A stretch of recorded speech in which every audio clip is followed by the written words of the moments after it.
kita ketemu di seri terakhir segmen Cari Cara buat bantu bisnis UMKM melesat bareng sama Lab ID yang konsisten nih bahas topik-topik branding, marketing, dan komunikasi. Contoh studi kasus bisnis kita udah lumayan lengkap ya dari awal, yaitu branding sampai masuk ke tahap marketing cabang distribusi. Walaupun judulnya baru mulai, tetap dong harus tebar kemana-mana. Nah, kita bakalan bahas hal-hal praktis yang semoga bisa bantu teman-teman UMKM di lapangan. Katanya, udah capek-capek branding, pakai mikir ke sana kemari, nggak akan ngaruh kalau nggak ada yang bisa akses ke penawaran kita. Bener nggak?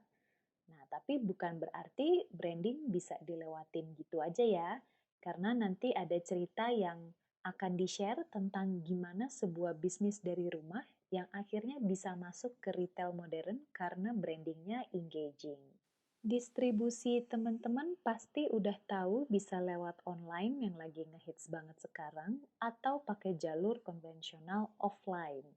Nah, offline walau terkesan kuno, tapi punya kekuatan di kuantitas ya, karena kebantu sama jaringan yang udah ada di mana-mana. Terkhusus buat online, mayoritas juga teman-teman pasti udah pernah dengar tentang Shopee, Tokopedia, Bukalapak, sama Blibli. Cuman yang mau difokusin di segmen ini bukan soal naruh barangnya di platform itu, tapi fokus di gimana kalian bisa ada percepatan buat penawaran jadi laris. Nah, selain ke akun official sosmed mereka, coba sekali-kali intip di Instagram akun khusus untuk sellernya mereka. Di situ sering banget masing-masing brand sharing kelas online, baik dari pihak manajemen buat bahas algoritma sama trik apa yang bisa bikin jualan lebih laris, sama ada sharing session dari seller-seller yang berbintang, yang udah punya banyak kisah sukses. Nah, pelajarin dari mereka triknya kayak gimana. Kalau di Shopee bisa follow @kampusshopee.id, Tokopedia di @tokopediaseller, Bukalapak bisa cek ke Instagram @pelapak_bukalapak, dan Blibli bisa cek ke @blibliseller. Kalau jalur offline, biasanya UMKM sangat terbantukan dengan adanya program bimbingan dan binaan dari perusahaan-perusahaan. Biasanya kalau enggak dari bank atau perusahaan swasta yang ngasih pendampingan sama akses ke pasar. Bentuk akses ini umumnya sih masuk ke exhibition, baik di lokal maupun internasional. Nah, keren banget ya kalau bisa go global. Makanya pastiin ikutan ke rumah-rumah kreatif binaan organisasi pemerintah maupun perusahaan, karena mereka juga suka kolaborasi sama Kementerian Perindustrian atau Ekonomi Kreatif. Nah, terlepas dari jalur komunitas UMKM sebutannya, teman-teman bisa biasain pakai pola pikir day in a life dari target halayak yang mau disasar.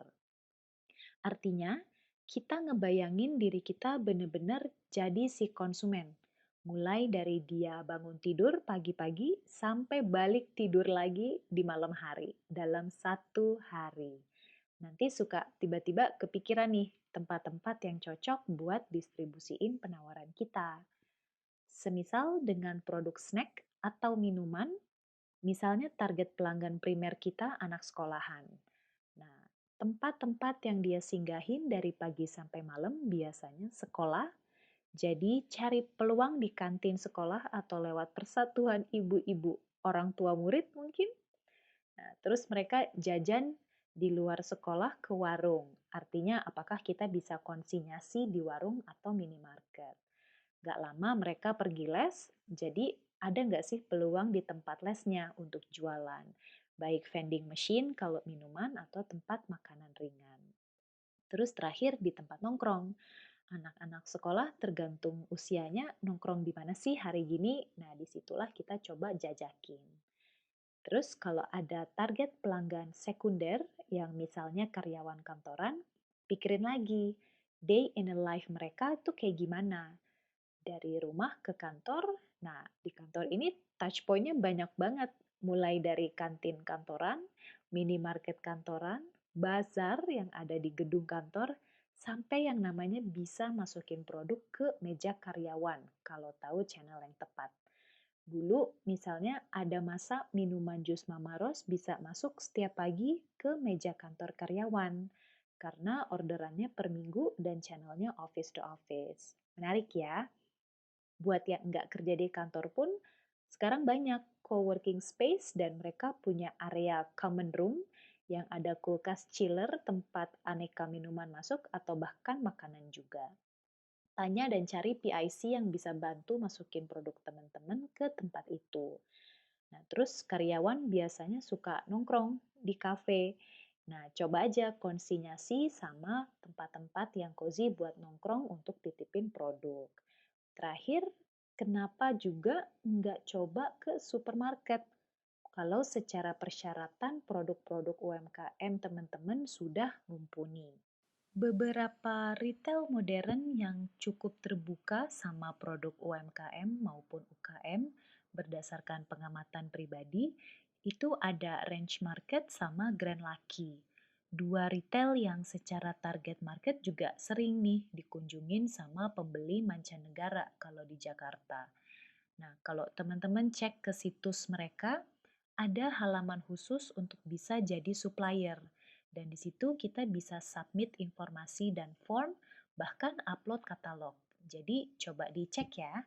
Faktanya berdasarkan pemberitaan, cuman 10% UMKM pangan yang bisa nembus retail modern.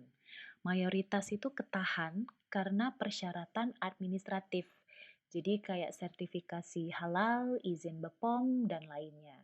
Yang nggak cuma makan waktu nih, tapi secara harga juga nggak murah. Tapi andaikan ada teman-teman UMKM yang serius mau coba retail modern, ini ada beberapa tips yang bisa dilakukan dari pengalaman pribadi bantu nge-branding sebuah produk buat masuk dan nembus ke retail modern. Di retail ada bagian buyer yang tugasnya cari supplier atau beli barang dari pemasok, seperti teman-teman UMKM. Buyer ini awalnya bakalan sangat jeli tentang margin buat si retail. Jadi kalau bisa kita kasih skema margin yang menarik, jadi mereka akan lanjut dengerin. Dan ternyata, walaupun branding dan perusahaan kita baru, belum dikenal orang banyak, naluri dasar buyer retail itu tetap kayak pembeli pada umumnya. Karena selain mereka harus mikirin brand dan produk kita punya potensi laku di pasar, mereka juga bisa sangat tergerak kalau ngelihat sesuatu yang unik dan out of the box. Jadi bukan cuma dari sisi produk dan inovasi, tapi dari kesan pertama tampilan si brand. Karena nama brandnya confidential, berikut ada bocoran jenis tampilan branding kemasan yang waktu itu secara pribadi dan tim bisa bantu produk usaha kecil masuk ke retail. Iya, kemasan yang punya cerita kuat dari asal muasal si branding. Kemasan yang berdialog dan menyapa secara langsung seolah-olah dia tuh lagi ngobrol sama pelanggan. Bayangin kayak botol susu, terus di bagian depan kemasan selain logo ada tulisan besar, "Halo, aku bisa bantu kamu tumbuh kuat loh." Nah, kebayangkan pembeli itu akan megang si kemasan dan baca karena seolah-olah dia diajak bicara sama si botol susu. Nah, kadang pembeli itu nggak selalu baca tentang manfaat fungsional. Mereka disapa dikit aja udah tergerak hatinya. Karena konsumen itu sangat didorong oleh perasaan. Jadi rebutlah hatinya selain sisi logisnya. Selain itu, biar semakin tampil unik di mata buyer retail waktu meeting dan presentasi, setelah urusan bagian administratif ini selesai, pastiin checklist branding berikut udah dilengkapin. Pertama, selarasin value. Pelajarin dulu nilai-nilai apa yang diusung sama retail modern itu dan coba cari ada nggak sih yang selaras sama branding kita, terus diangkat. Misalnya, ada retail yang sangat peduli sama kearifan lokal, jadi teman-teman bisa bahas gimana sih brand dan produk yang dimiliki juga peduli sama kearifan lokal. Cukup angkat satu nilai utama. Kedua, contoh produk sama kemasan yang kita bahas sebelumnya ya. Jadi dikasih lihat. Nah, waktu ngasih lihat kemasan ini sambil ceritain sisi brandingnya kayak apa. Gitu. Ini mirip kayak yang kita bahas di video kedua, cari cara. Angkat benefit brandnya buat pelanggan. Apa yang bikin brand kita beda? Walaupun ada kompetitor dengan produk yang sama persis yang dijual di toko itu. Inilah moment of truth di mana teman-teman akan berhadapan dengan kondisi produk yang sama, terus peletakannya samping-sampingan. Jadi brandinglah yang bakalan bantu nentuin kita dipilih atau enggak. Ketiga, marketing kit. Bawa alat promosi sama komunikasi yang bantu jelasin latar belakang produk dan brand. Bisa berupa flyers atau company profile singkat yang juga dikemas secara unik, bukan cuma informatif. Kalau pakai contoh kasus usaha kopi rumahan kita, em, jalur distribusi dengan pemikiran yang kilat bisa jadi ya udah deh fokus jualan online aja karena itu yang paling gampang dan irit di budget. Tapi kalau mikirnya strategis pasti akan kebayang nih, selain online, touch point target pelanggan kita ada di tempat mana lagi ya in day in a life-nya mereka, apakah nongkrong atau bahkan masuk ke supermarket. Jadi kalau sekarang semuanya dimasukin di Grand Roadmap bisnis kopi, dari awal sampai akhir udah ada brandingnya, yaitu kopi yang bikin happy kayak ke langit ketujuh, di 7 hari punya lain cerita, lain rasa, dijualnya juga tiap hari dengan tema-tema rasa yang beda, pakai harga spesial gitu. Kompetitornya bukan cuma di industri kopi, tapi di kategori minuman kenikmatan, atau bahkan di kategori kenikmatan secara umum, bisa makanan atau minuman. Dengan positioning, buat mereka pejuang harian yang banyak banget nih tantangannya, jadi butuh bantuan minuman atau sesuatu yang bikin moodnya itu jadi lebih nyaman, biar Senin mereka ini bisa lebih semangat dan pas weekend jadi lebih manfaat. Nama brand kita ke langit ketujuh. Happy ya? Dengan tagline, biar setuju ke langit ketujuh. Ada rima dan ada nama yang disebutin. Ketika kita komunikasi buat promosi, bisa pakai contoh free sample. Oh, kita bisa masuk di sosmed untuk menengahi ya netizen-netizen yang suka rusuh nih, beda pendapat. Jadi kita bilang, biar beda pendapat harus berujung happy. Jadi pakailah atau minumlah ke langit ketujuh. Kita bisa kirimkan ke mereka.